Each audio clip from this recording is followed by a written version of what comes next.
All right, welcome everyone. Hey, thanks for joining us. Show of hands, who has seen this movie? Oh, pretty good. I'm not going to spoil it for anyone who has not, so don't worry about that.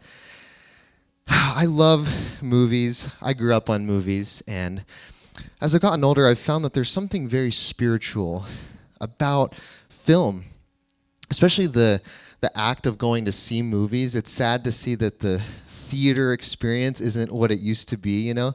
I mean, it's like, it's nicer now, there's reclining seats and all that. So, I mean, in some ways it's nicer, but people aren't going as much. And there's something really unique about going into a dark room and the sound comes on and the lights come on and you're transported somewhere else, you know? It's a spiritual exercise in empathy, I think, because in a way, for a couple of hours, you leave your life, you leave your experiences, and you become someone else. You become transported into another world.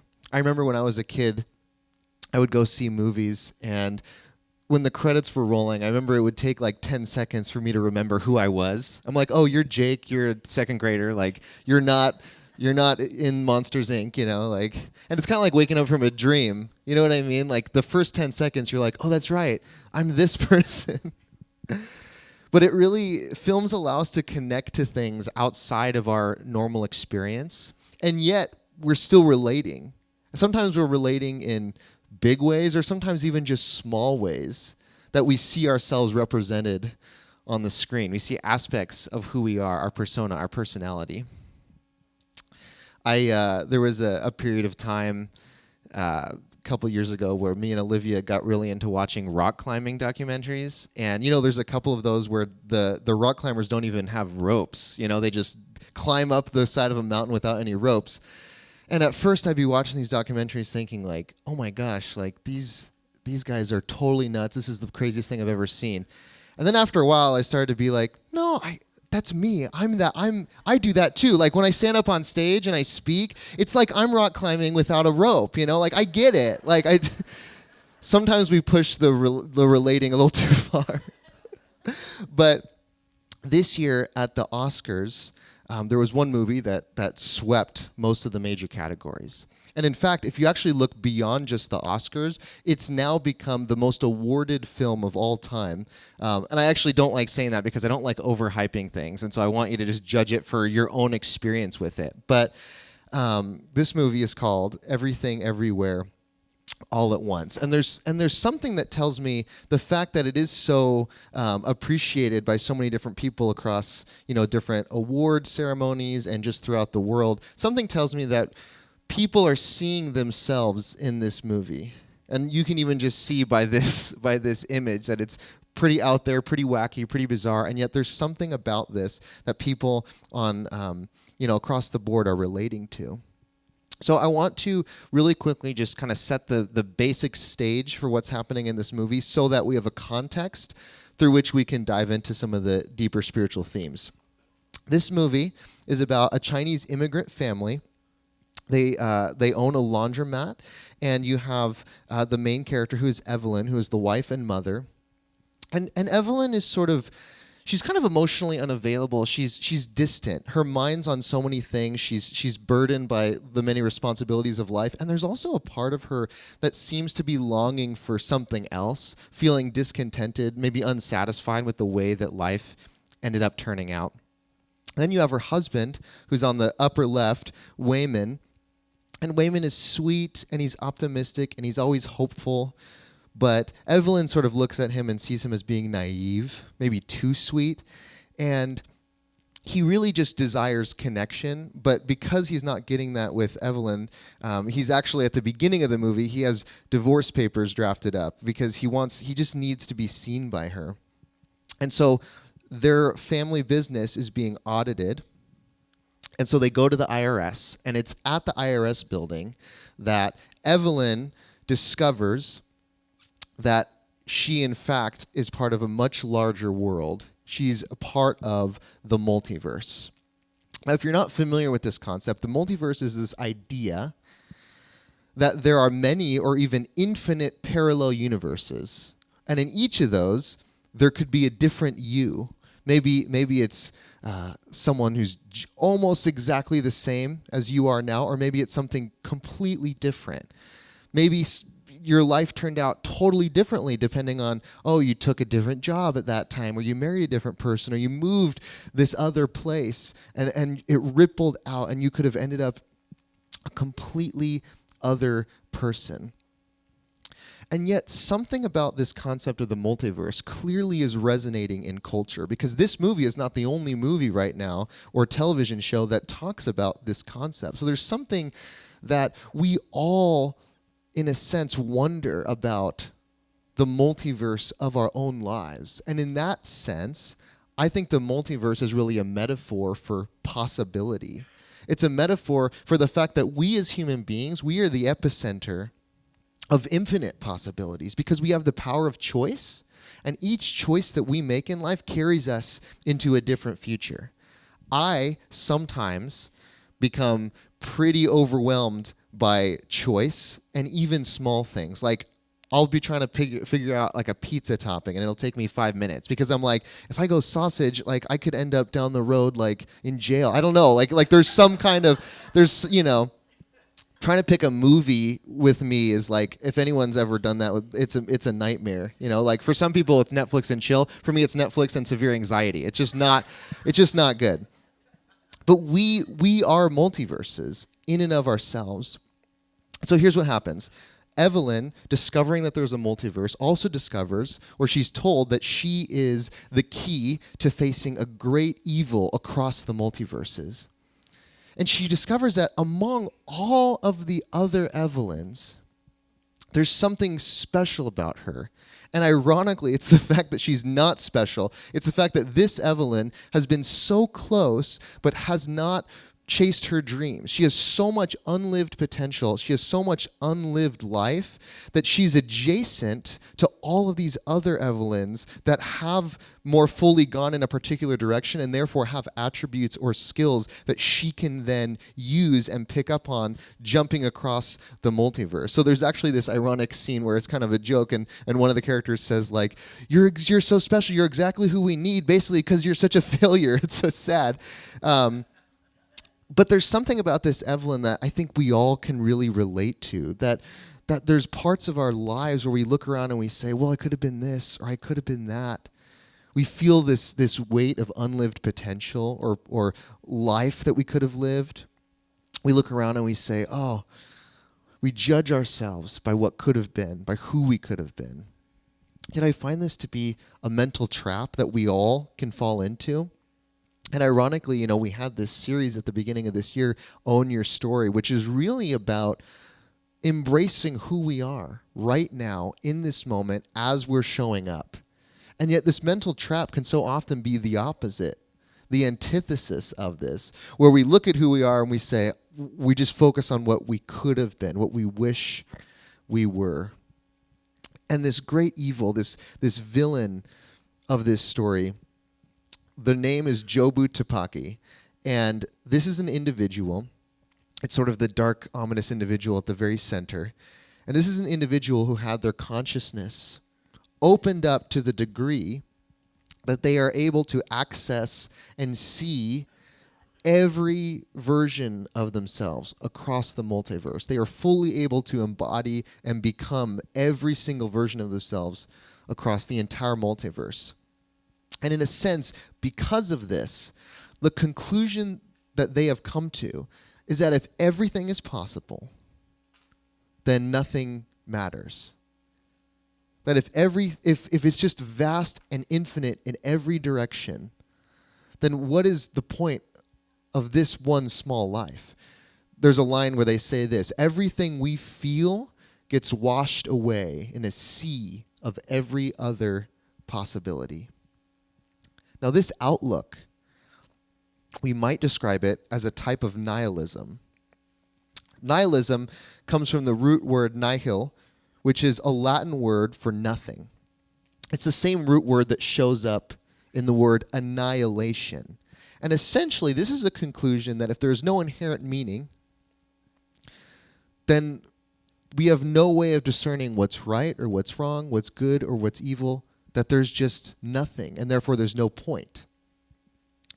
Now, before I sound like I'm, leveling a huge critique against nihilism, I just want to make it clear, like, I face my own daily nihilism. I think in some sense we all do, Like, have you ever had something really annoying happen? Like, you think you're charging your phone and then you wake up and then your phone's dead and you're like, what's the point? What's the point of life? Like, I don't even know why.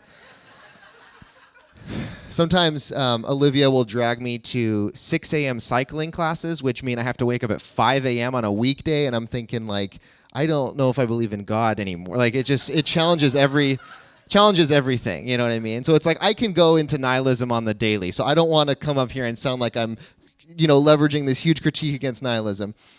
What's interesting is the faith that I was brought up in and lived with for many years, it actually gave me, in some sense, the opposite of nihilism. It gave me explanations for everything.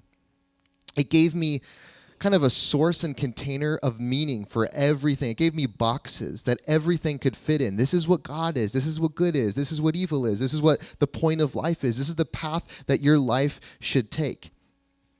And so because everything so neatly and cleanly fit in to these organized categories, I was protected against any questions of what is the point? Why are we here? Does anyone relate to that experience of faith? I see some nodding heads.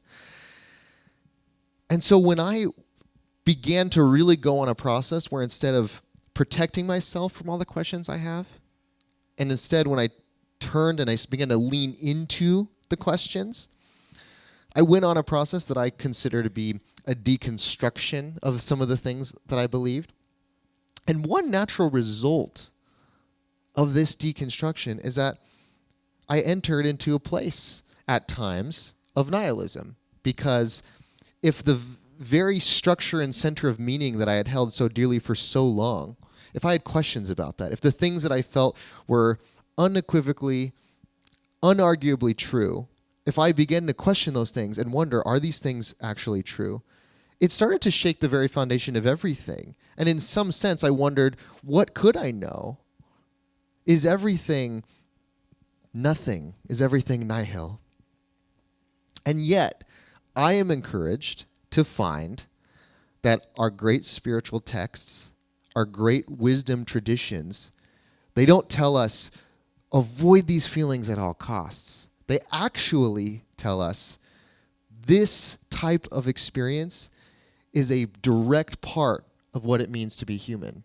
Because many of our wisdom traditions and texts include beautiful poetry and wisdom literature about people crying out with these very same types of questions. There are a number of books in the Old Testament considered to be the wisdom texts.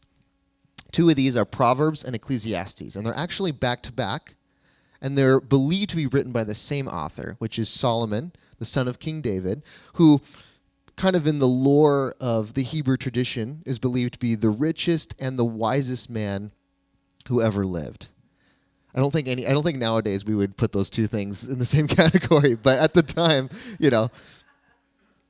And what's interesting is Proverbs is a more traditional, what we think of as a wisdom text, meaning, you have these kind of like simple, you guys, most of you know Proverbs. It's just these simple kind of like apple a day keeps the doctor away kind of thing, or like don't eat and then go in the pool right away. You know what I mean? It's like, that's Proverbs for you. It's like A plus B equals C, right? And then Ecclesiastes comes along right after, and it seems to respond to Proverbs in some way. As if to say, sometimes A plus B does not equal C. Sometimes things do not add up. Sometimes life is unpredictable. Sometimes life is overwhelming. Sometimes it's hard to compute all that life is. What then? And for me, the belief that this wisdom text is included in this beautiful ancient library that we call the Bible, it tells me that this is just as much an acceptable response to reality. And here's the beginning of Ecclesiastes. This is chapter 1. The words of the teacher, son of David, king in Jerusalem. Meaningless. Meaningless, says the teacher. Utterly meaningless. Everything is meaningless. What do people gain from all their labors at which they toil under the sun? Generations come and generations go, but the earth remains forever. The sun rises and the sun sets and hurries back to where it rises, around, The wind blows to the south and turns to the north. Round and round it goes, ever returning on its course. All streams flow into the sea, yet the sea is never full. To the place the streams come from, there they return again. All things are wearisome, more than one can say. The eye never has enough of seeing, nor the ear its fill of hearing. What has been will be again. What has been done will be done again. There is nothing new under the sun. Quite an intro. Cheery, right? But also beautiful. It's gorgeous. As I'm reading it now, it's beautiful poetry. Little dark. But but it also echoes, I think, very adjacently what is being said or what is being questioned in Everything Everywhere All at Once. You know, that quote, everything we feel gets washed away in a sea of every other possibility, really resonates. What has been will be again. What has been done will be done again. There is nothing new under the sun. What is the point, I think, is being asked here? What is the point of all this? And yet, we've all had moments like this, right? We've all been promised things would work out a certain way, and they didn't. They don't always. We were all told like, oh, if you go to this college and you get married to this person or at this age, or, at the very least, hold on to your faith and everything should work out okay. Sometimes it doesn't always work out like that. And what I think this text is saying, and what I think this movie is really about, and really all of the Bible, I think, it's really about the ways that we approach and respond to the unpredictability of reality, the unpredictability of existence. It's about freely asking those deepest questions about what it means to be human. So Evelyn has this moment where she too, like Jobu Tupaki, sees all. She sees herself completely spread out across the multiverse. She sees everything, everywhere, all at once. And for a moment, it drives her to nihilism. It drives her to this dark night of the soul. In a way, it's like she's having a spiritual awakening. And if any of you have had experience that you would label as yourself a spiritual awakening, you probably would relate to the fact that it is not always a pleasant experience. Because as we increase our awareness of what is, we also increase our awareness of all the good, all the bad, of all the dark, and all the light. There's an author, Alan Watts, who says it this way. This, then, is the human problem. There is a price to be paid for every increase in consciousness. We cannot be more sensitive to pleasure without being more sensitive to pain. We can't be more aware of the light without also being more aware of the dark. Waking up can be tough in that sense. There's another movie about waking up to the reality of what is. This movie is called The Matrix. And in The Matrix, there is a character who basically says, I want to go back to sleep. Plug me back in. I do not want to know what I know. Ignorance is bliss.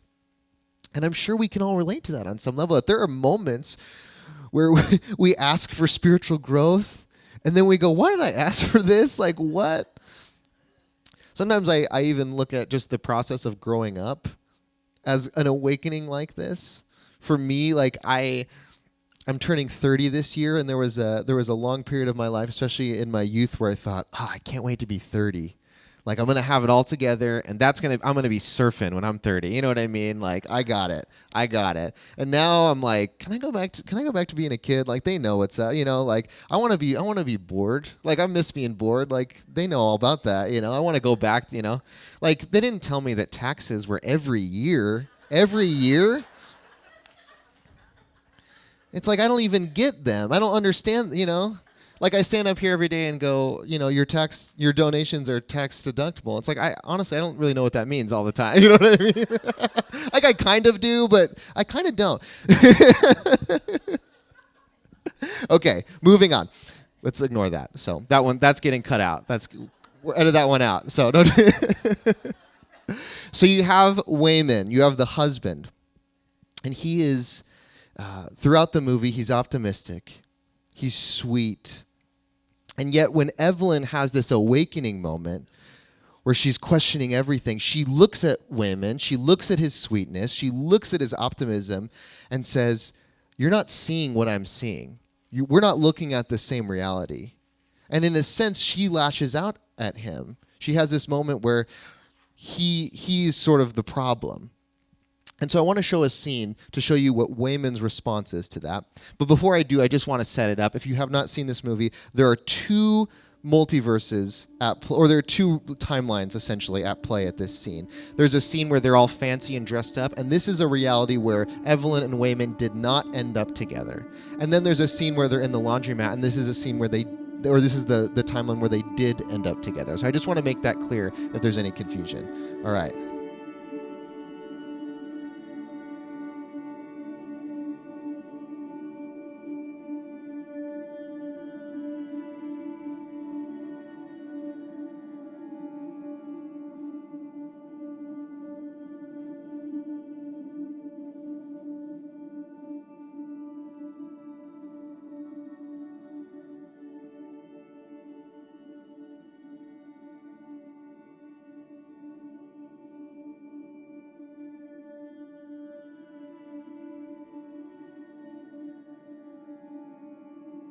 You see at the end, she takes her fist and she opens up her fist. She learns, and she's introduced to this other way of responding. And those of us who respond to reality with optimism, those who respond to reality with kindness, they're not the ones who are oblivious of reality. It's not a type of person that's ignorant of all that's going on in the world. It's those who realize that love, that hope, that peace, they are choices.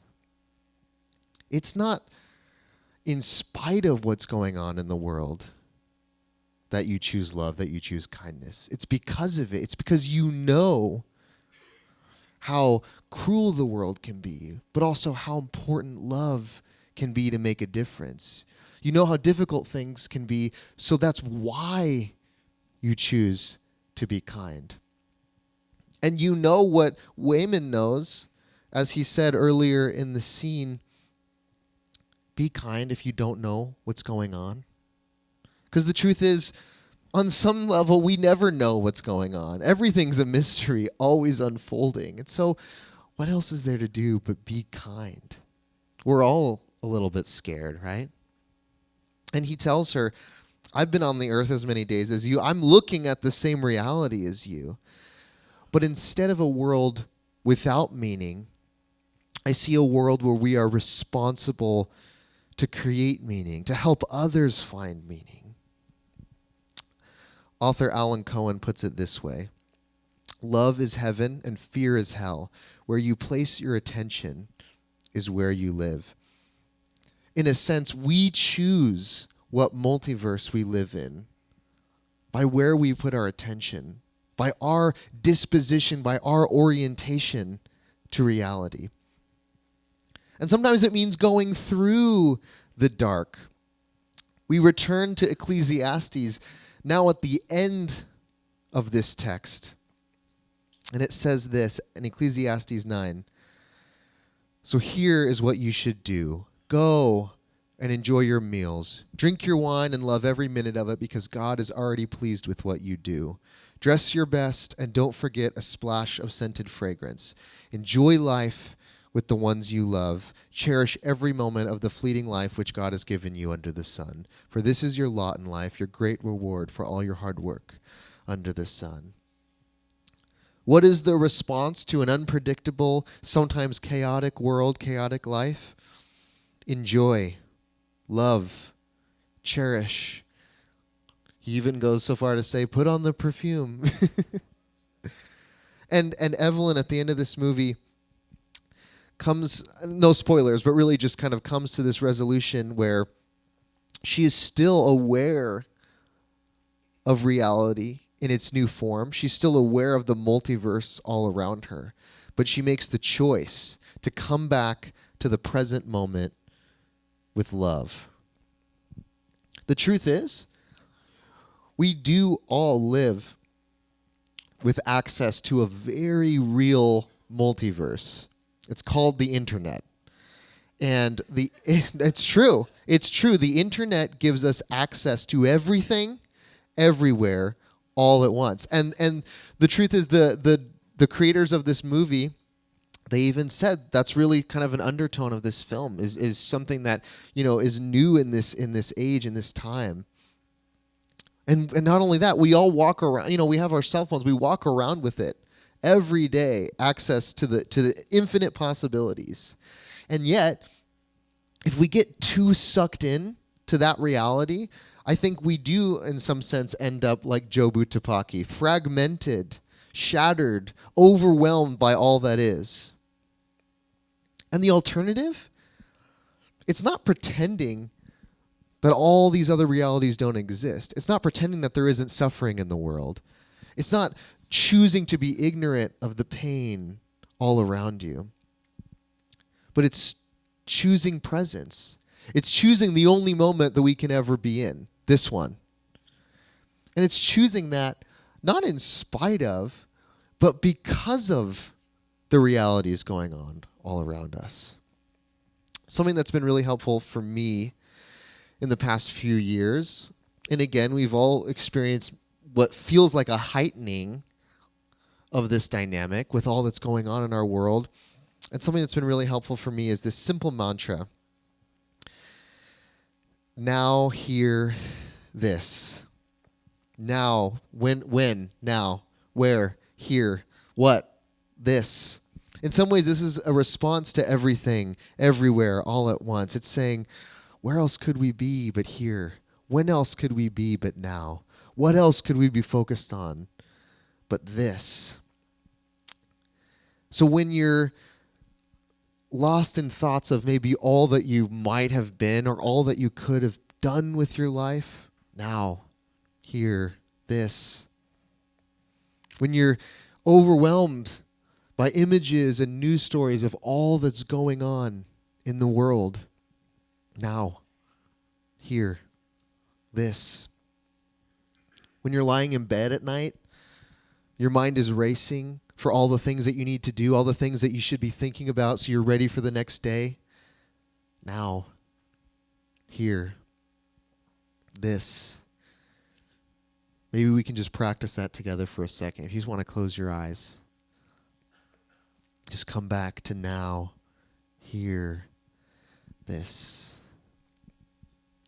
Now, here, this. It's there in each breath. Each breath is like a signal, a reminder to come back. Now, here, this.